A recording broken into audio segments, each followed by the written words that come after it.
जब खरदूषण श्री राम से युद्ध करने के लिए आए, तब वे अपने साथ 14,000 राक्षसों की सेना लेकर आए। खरदूषण और उनके 14,000 सैनिकों के बीच श्री राम उस समय अकेले खड़े हुए थे, जैसे घनघोर बादलों के बीच में अकेला पूर्ण चंद्र। तब खरदूषण भी श्री राम के रूप सौंदर्य पर मोहित हो जाते हैं और कहते हैं कि हमने अनेकों देवताओं को पराजित किया, एक से बढ़कर एक देवता, नाग, किन्नर, गंधर्व, यक्ष देखे, लेकिन ऐसा सुंदर और आकर्षक पुरुष आज तक नहीं देखा। ऐसा लगता है जैसे त्रिलोकी की सारी सुंदरता इसी पुरुष में समा गई। जब शूर्पणखा रावण की सभा में श्री राम के सौंदर्य और बल पराक्रम का वर्णन करती है, तो कहती है कि श्री राम और सीता को एक बार देख लो तो दृष्टि हटाने का जी नहीं चाहता। श्री राम कब धनुष पर बाण चलाते हैं और कब उसे छोड़ते हैं, इसका तो पता ही नहीं चलता।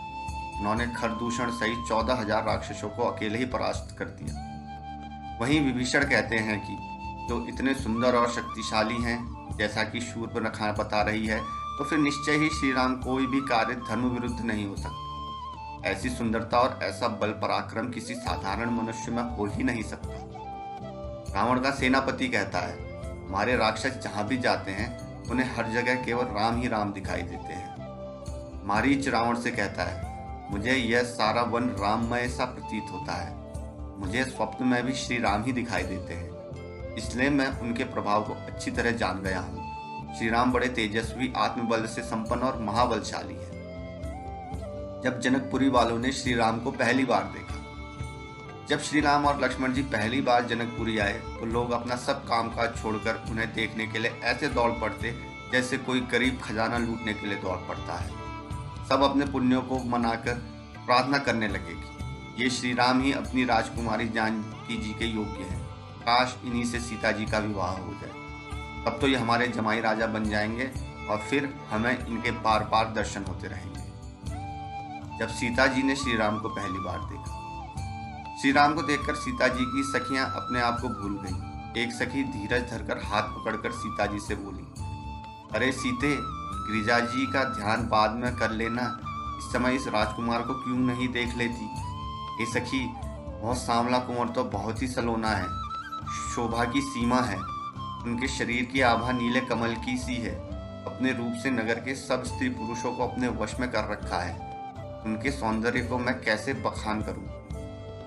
श्री राम के रूप को देखकर सीता जी के नेत्र ललचा उठे, मानो उन्होंने अपना खजाना पहचान लिया। पलकों ने भी गिरना छोड़ दिया। नेत्रों के रास्ते श्री राम जी को हृदय में लाकर जानकी जी ने पलकों के किवाड़ लगा दिए। देर हो गई जान उन्हें माता का भय लगा।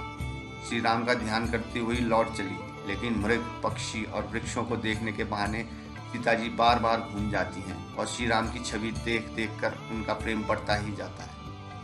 वहीं रात्रि को अपने कक्ष में श्री राम ने सुंदर चंद्रमा में भी सीता जी को ही पाया। फिर मन में विचार किया कि यह चंद्रमा सीता जी के मुख के समान नहीं है। खारे समुद्र से उत्पन्न, दिन में शोभाहीन और निस्तेज रहने वाला, काले दाग से युक्त यह बेचारा गरीब चंद्रमा सीता जी के मुख की बराबरी कैसे पा सकेगा। हे चंद्रमा, तुम में तो बहुत अवगुण है, अतः तुम्हारी तुलना सीता से नहीं हो सकती। जब श्री राम और सीता जी के सौंदर्य का वर्णन करते हुए तुलसीदास जी को संसार की सभी उपमाएं झूठी लगी, तब वे उनके सौंदर्य का वर्णन करने और उपमाएं देने में पूरी तरह असफल रहे। तब उन्होंने एक ही वाक्य लिख देना पड़ा, राम से राम और सिया सी सिया। वाल्मीकि जी ने बताए हैं श्री राम के ये गुण। वाल्मीकि जी लिखते हैं, श्री राम बड़े ही रूपवान और पराक्रमी थे। भूमंडल में उनकी समता करने वाला कोई नहीं था।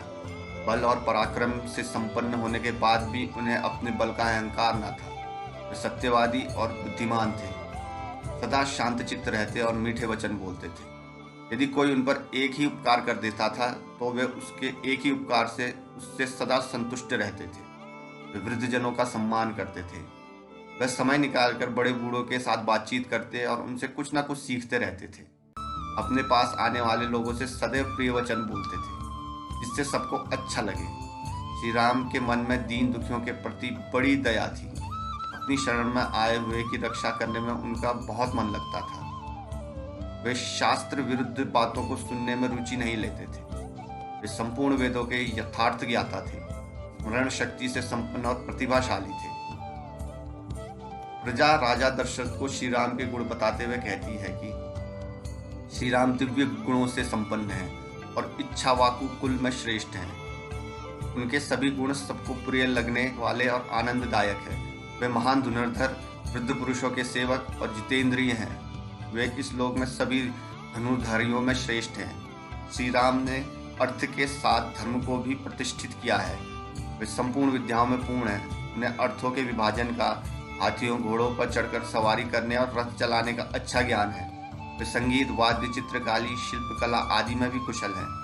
सेना संचालन की नीति में उन्हें पूर्ण निपुणता प्राप्त है। आलस्य को अपने पास भी नहीं फटकने देते हैं। वे सदा प्रजा का पालन करने में ही लगे रहते हैं। वे संपूर्ण त्रिलोकी की भी रक्षा कर सकते हैं। अपने सद्गुणों और पराक्रम से प्रजा के पालन में ही लगे रहते हैं। वे प्रजाजनों से उनके कुशल समाचार पूछते ही रहते हैं। वे दूसरों के दुख में दुखी होते हैं और घरों में उत्सव देखकर पिता की तरह प्रसन्न होते हैं। जहाँ किसी की निंदा हो रही हो, ऐसी बातों में वो बिल्कुल रुचि नहीं लेते हैं। उन्हें कभी किसी पर क्रोध नहीं आता, लेकिन उनका क्रोध व्यर्थ नहीं होता। अर्थात यदि श्री राम क्रोध करते हैं तो उसका उचित कारण ही होता है। तो दोस्तों, ये थी हमारी आज की कथा। आशा करता हूँ आपको हमारी कथा से कुछ ना कुछ सीखने को मिला हो। और अगर आपको हमारी इस कथा से कुछ सीखने को मिला और आपको यह कथा पसंद आई तो कृपया करके हमारे चैनल को सब्सक्राइब और हमारे इस वीडियो को लाइक करना बिल्कुल मत भूलिएगा। दोस्तों, मिलते हैं अगले किसी और वीडियो में। तब तक के लिए